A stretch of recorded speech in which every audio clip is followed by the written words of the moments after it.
আসসালামু আলাইকুম প্রিয় খামারি ভাই ও বন্ধুরা, আপনারা যে যেখান থেকে দেশ এবং প্রবাস থেকে আপনারা যারাই আমার এই ভিডিওটি দেখতে পারতেছেন, আমি সবাইকে জানাই আন্তরিক শুভেচ্ছা এবং অভিনন্দন। এই যে এখানে দেখতে পারতেছেন ঘাস, ইন্দোনেশিয়ান স্মার্ট নেপিয়ার ঘাস কাটা হচ্ছে। এই ঘাসটি হচ্ছে আপনার গরু ছাগলের ঘাস। এই ঘাসটি একবার যদি আপনি রোপণ করেন, একবার রোপণ করলে কমপক্ষে 5 থেকে 6 বছর পর্যন্ত আপনি এই ঘাসটি কেটে খাওয়াতে পারবেন। দেখেন, ইন্দোনেশিয়ান স্মার্ট নেপিয়ার ঘাসে কোনো বিচি হয় না, এই ঘাসে হয়ে থাকে কাটিং। তো দেখেন এই ঘাসের কাটিংগুলি কীরকম হয়ে থাকে, সেই কাটিংগুলো আপনারা একটু দেখেন কীরকম হয়ে থাকে। এই দেখেন কাটিংগুলি আমি আপনাদেরকে দেখাচ্ছি। যে দেখেন কাটিং, পাতাটা সরিয়ে তারপর দেখেন এখানে রাখা হয়েছে, কত সুন্দর গিট শিকড়যুক্ত কাটিং হয়েছে। তো এই ঘাসের কাটিং আপনি যদি একবার রোপণ করতে পারেন জমি চাষ করে, তাহলে কমপক্ষে 5 থেকে 6 বছরের মধ্যে আপনার জমি চাষও করতে হবে না, আর কাটিংও রোপণ করতে হবে না। একবার রোপণ করলেই কমপক্ষে 5 থেকে 6 বছর পর্যন্ত আপনি এই ঘাসটি খাওয়াতে পারবেন। আর এই ঘাসটি একবার কাটার পরে দেখেন কি পরিমাণে অঙ্কুর বের হচ্ছে, সেই দৃশ্যটা আপনারা একবার দেখেন।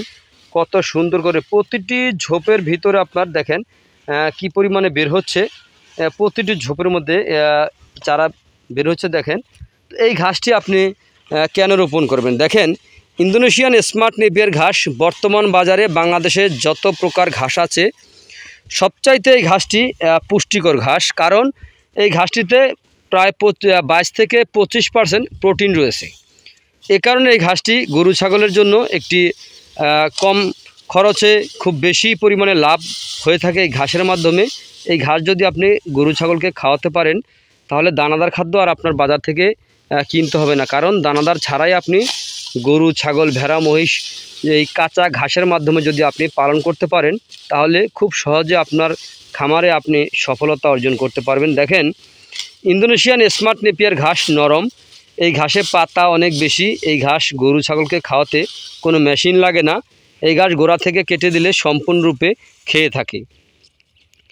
ইন্দোনেশিয়ান স্মার্ট নেপিয়ার ঘাস যে কোনো মাটিতে যে কোনো মৌসুমে আপনার রোপণ করতে পারেন, শীত আর বর্ষা নাই, সবসময় রোপণ করতে পারেন। আর এই ঘাসটি যে কোনো মাটিতে আপনার রোপণ করা যায়, এঁটেল মাটি হোক, বেলে মাটি হোক, দোআঁশ মাটি হোক, যে কোনো মাটিতে এই ঘাসটি আপনারা রোপণ করতে পারবেন।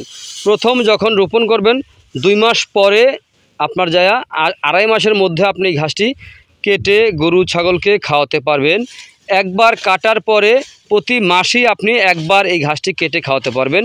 অন্য ঘাসের তুলনায় ঘাসটিতে পুষ্টিকর অনেক গুণ বেশি, পুষ্টি অনেক বেশি। এই ঘাস যদি আপনি খাওয়াতে পারেন, তাহলে কিন্তু আপনার দানাদার চাহিদা একেবারে কমে যাবে।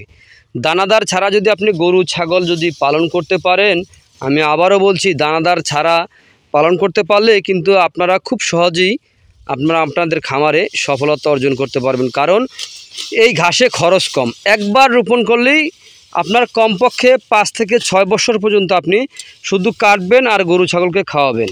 আর অন্য যে বিচিতে যে ঘাস হয়ে থাকে, সে সকল ঘাস কিন্তু একবার কাটার পরে কিন্তু আর দ্বিতীয়বার বেশি একটা হয় না। তো তারপরে আর যেটুকু হয়, তারপরে একবার কাটলে পরে আর কিন্তু হয় না। আর এই ঘাস যত কাটবেন ঠিক ততই হবে। এই যে জমিতে আপনারা দেখতে পারতেছেন যে ঘাসটা আপনার কাটতেছে, এই ঘাসের জমিটার বয়স 3 বছর কিন্তু আপনার অলরেডি হয়ে গেছে। এই ঘাসটি কিন্তু আপনার কাটতেছে, আবার হচ্ছে, আবার কাটতেছে, এরকমভাবে কিন্তু চলতেছে। কারণ এই ঘাস আপনার যত কাটবেন ঠিক ততই বেশি হয়ে থাকে। তো যাই হোক, যদি আপনারা ইন্দোনেশিয়ান স্মার্ট নেপিয়ার ঘাসের যদি কাটিং সংগ্রহ করতে চান, পরিপক্ক কাটিং, তাহলে আমার স্ক্রিনে দেওয়া নাম্বারে যোগাযোগ করবেন। তো আপনারা সবাই ভালো থাকবেন, সুস্থ থাকবেন। আল্লাহ হাফিজ।